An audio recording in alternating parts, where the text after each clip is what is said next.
Pessoal, vou falar agora sobre Luhmann.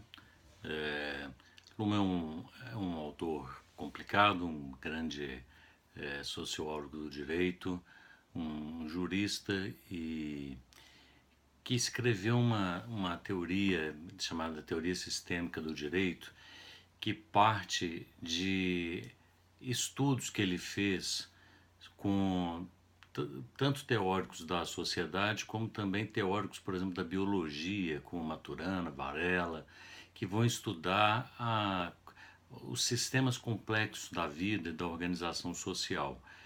É, o que é interessante para a gente poder começar a falar a respeito do Luhmann é que o Luhmann ele vai perceber algo muito característico da modernidade, que é a criação de sistemas específicos, por exemplo, sistema da política, sistema do direito, sistema social, da economia. Por que isso acontece na modernidade? Porque até então havia uma amálgama que reunia todos os elementos da vida social, da vida humana, como se pertencesse a um mesmo saber. A vida não era fragmentada, nem o conhecimento, nem a percepção que nós tínhamos da vida era fragmentada. Então havia algo como se fosse um conjunto, é, até que a palavra conjunto nem chega a ser muito positiva, não, porque fica parecendo que é um conjunto de unidades. Não, direito, política, religião, ética, eram tudo pertencente a uma unidade, vamos dizer assim. Por exemplo, durante a Idade Média, essa unidade era o centro dessa unidade, vamos dizer assim, era a religião, a Igreja Católica. Já no mundo antigo, a política, né? A vida comunitária. A modernidade vai criar sistemas e subsistemas, então haverá uma fragmentação e esses sistemas e esses subsistemas, eles têm uma característica. Como o Luhmann fala, cada sistema é fechado e organizado. Ou seja, o sistema se fecha em si mesmo, então ele se separa de outros sistemas, direito, política, economia, é, psicologia, assim vai. E então ele se fecha, ele é fechado, ele é organizado porque ele tem um código próprio, uma linguagem própria. O direito tem uma linguagem própria. A política passa a ter a sua linguagem própria. A religião tem a sua linguagem própria. Há uma separação. Então, essa separação que existe são os próprios sistemas. E eles são fechados porque eles se autorreproduzem ali, com essa linguagem, com esse código, eles se autorreproduzem, independente e de maneira indiferente, nem tão indiferente, mas independente dos outros sistemas. O direito, por exemplo, ele vai se autorreproduzir de maneira independente da moral, independente daquilo que poderia ser considerado, por exemplo, o direito natural. Bem, há uma expressão que o Luhmann vai falar que é um acoplamento estrutural entre os sistemas. E aí aqui no nosso caso, por exemplo, o direito e a política. Há um acoplamento estrutural entre eles. Até eu vou passar aqui um slide, olhar aqui o outro ponto. O direito irá irritar a política e assim como a política irá irritar o direito. O que significa isso? Em razão de uma proximidade que se dá, e essa proximidade é a própria Constituição, um acaba criando estímulo no outro. Por exemplo, a política como uma manifestação de poder.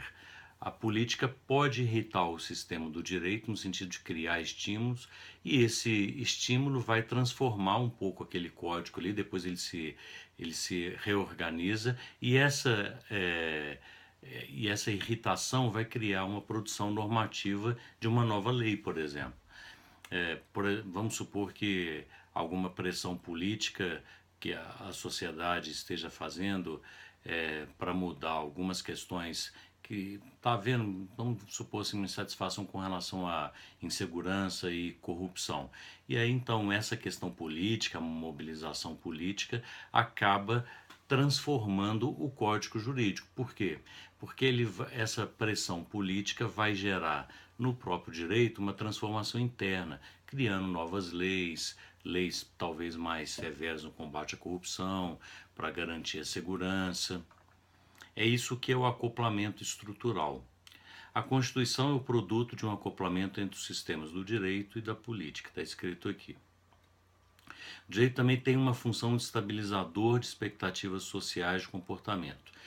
Essa é uma característica do direito, porque por que ele vai buscar estabilizar? Interessa aos sistemas, tanto o sistema social, da sociedade, o sistema jurídico específico, uma manutenção de equilíbrio. Então, o direito tem essa função de estabilizar os comportamentos. Por quê? Porque o direito cria um condicionamento de conduta. Deve-se agir de tal forma. E dessa forma, com esse condicionamento, as pessoas passam a agir conforme esse código jurídico, ou seja, eu devo me comportar de tal forma, devo comportar de tal forma. Isso gera então uma estabilização que é aquilo que todos os sistemas de alguma maneira vão procurar manter, que é uma ordem interna, né? A Revolução Francesa e a Revolução Norte-Americana criaram a Constituição, que é exatamente uma relação entre o direito e a política. Porque o que acontece? O que a gente pode chamar da revolução? A revolução é uma expressão de poder, uma mobilização social, e dessa mobilização se cria, essas duas revoluções, elas criaram uma Constituição que de alguma maneira é uma interface entre o direito e a política, porque existe o elemento de poder, o elemento político, e existe o elemento jurídico, que é o código interno, a linguagem da Constituição é uma linguagem jurídica. A elaboração da Constituição é fruto de uma manifestação de poder que é da política, que é próprio da política. Por isso que a Constituição é um elemento funcional na estruturação tanto do sistema jurídico quanto do sistema político. A gente pode pensar assim que a Constituição ela é ela é um elemento, vamos supor, eu ia tentar usar com vocês aqui um exemplo de uma moeda, mas talvez não seja, seria assim, o que é a Constituição? Tem o elemento político, tem o elemento jurídico. Talvez dê para usar esse exemplo também. A Constituição tem tanto o elemento político, de um lado, que é essa manifestação de poder, e o jurídico, que é o código interno no sentido das próprias normas, né? Muito importante lembrar essa questão de autorreprodução do direito. O direito não precisa buscar nenhuma fonte externa, e do acoplamento estrutural da política com o direito. Ok? Luhmann é um autor complicado, é um autor hipercomplexo, porque ele trabalha com várias fontes na sua formação e uma teoria que aqui no Brasil ela não é tão estudada, mas ela é muito estudada nos Estados Unidos, teoria sistêmica, não só no direito, né? E a teoria sistêmica também é na psicologia, na administração de empresas.